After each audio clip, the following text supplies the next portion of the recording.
जय हिंद। देखिए, भारत पे एक नया खतरा मंडरा रहा है। कोरोना तो देश में है ही है। अब जो किसान हैं उनको बर्बाद करने के लिए भारत में टिड्डियों का दल प्रवेश कर गया है पाकिस्तान से। टिड्डी को इंग्लिश में लोकस्ट कहते हैं।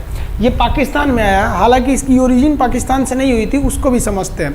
लेकिन ध्यान से समझिए, ये टिड्डियों से परेशानी क्या है। पहला तो ये टिड्डी जिस खेत में जाते हैं वो पूरा गाँव का गाँव खा के ख़त्म कर देते हैं। टिड्डियों का कोई इलाज ही नहीं है, आप उसे मार के ख़त्म नहीं कर सकते हैं टिड्डी को। टिड्डी जो होते हैं वो ग्रॉस हॉपर के समान दिखते हैं। सर आप ध्यान से देखिएगा टिड्डियों को, अगर हम इमेज में आपको दिखाएं टिड्डी को तो देखिए ये जो है ना, ये टिड्डी है, ठीक है। इसको हम लोग लोकस्ट कहते हैं, जबकि ये जो है ना, ये ग्रॉस हॉपर है। इसको हम लोग देहात में देखते होंगे, खेत वगैरह में मिलता है।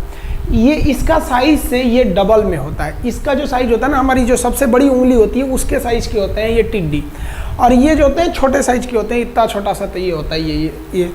अब इन दोनों में अंतर क्या देखिए, ये अकेले रहता है, ये ग्रुप में रहता है। ये ज़्यादा देर नहीं, ये ज़्यादा दूर तक नहीं जा सकता है, ना ही ज़्यादा दूर उड़ सकता है, ये केवल छलांग लगाता है। ये ससुरा एक दिन में 150 किलोमीटर चला जाता है, इसकी स्पीड इतनी भयानक होती है।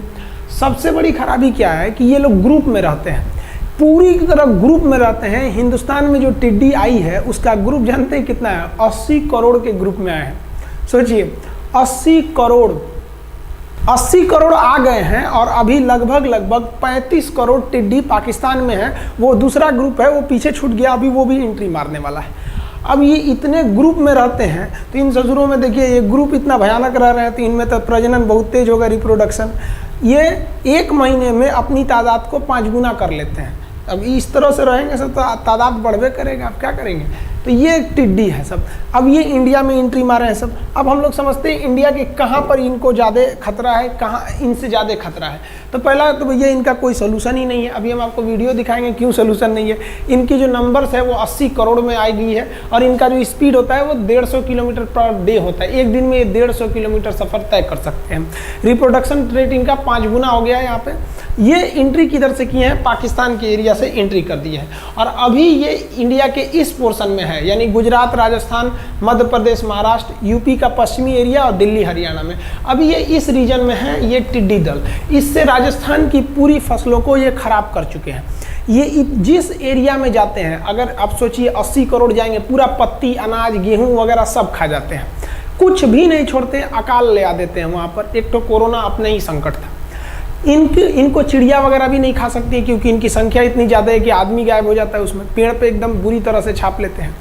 ये कहाँ से आए हैं? तो ये इनका एक्चुअली स्टार्टिंग जो हुआ था वो अफ्रीका से हुआ था, इथियोपिया वगैरह के पास से ये लोग ओरिजिनेट हुए।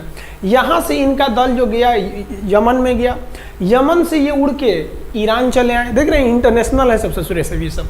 ईरान के बाद ये पाकिस्तान में गए, पाकिस्तान में तबाही मचा दी है। पाकिस्तान में तो भूखमरी की नौबत आ जाएगी, इतनी ज़्यादा ये लोग तबाही मचा दी है।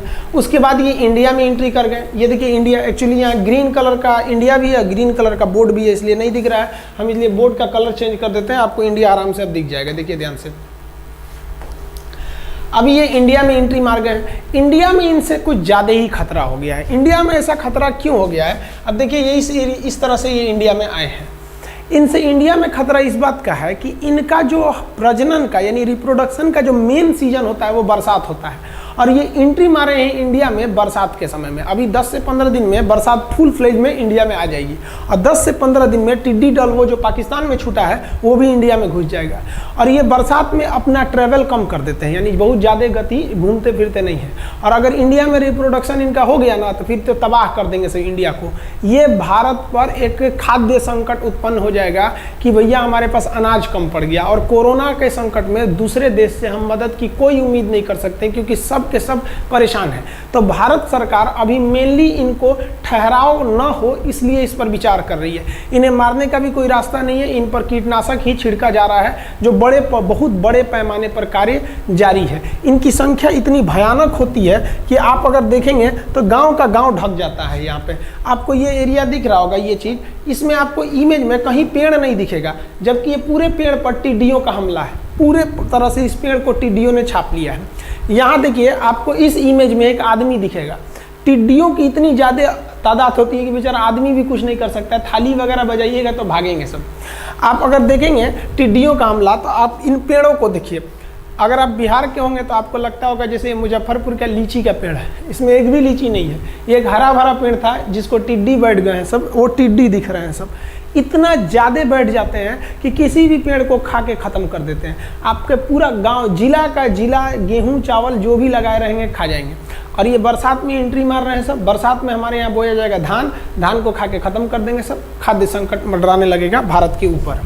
फिलहाल इसके कोई इलाज नहीं है, ये इतिहास से ही होते आया है। हर देश में टिड्डियों का हमला होता है, हालांकि ये ज़्यादा देर कहीं रुकते नहीं है, वहाँ से चले ही जाते हैं। लेकिन जो भारत में एंट्री के मौसम है उसको लेकर चिंताजनक है। आप अगर इन टिड्डियों के अटैक को वीडियो देखेंगे तो चलिए हम आपको वीडियो दिखा देते हैं। आप वीडियो में देखिए टिड्डियों का हमला किस कदर है कि इसमें कुछ दिखता ही नहीं है। जैसे मधुमक्खियां हमला करती हैं उस तरह से टिड्डी किसी भी एरिया पे झपट जाते हैं और गाँव, जिला का जिला भर जाता है। इनकी संख्या करोड़ में होती है। बहुत ज़्यादा संख्या होने की वजह से इसको कोई दूसरे पक्षी वगैरह भी नहीं खा पाते हैं। इस तरह से हमला होता है टिड्डियों का। आई होप आप समझ गए होंगे। मिलते हैं हम लोग नेक्स्ट वीडियो में। जय हिंद।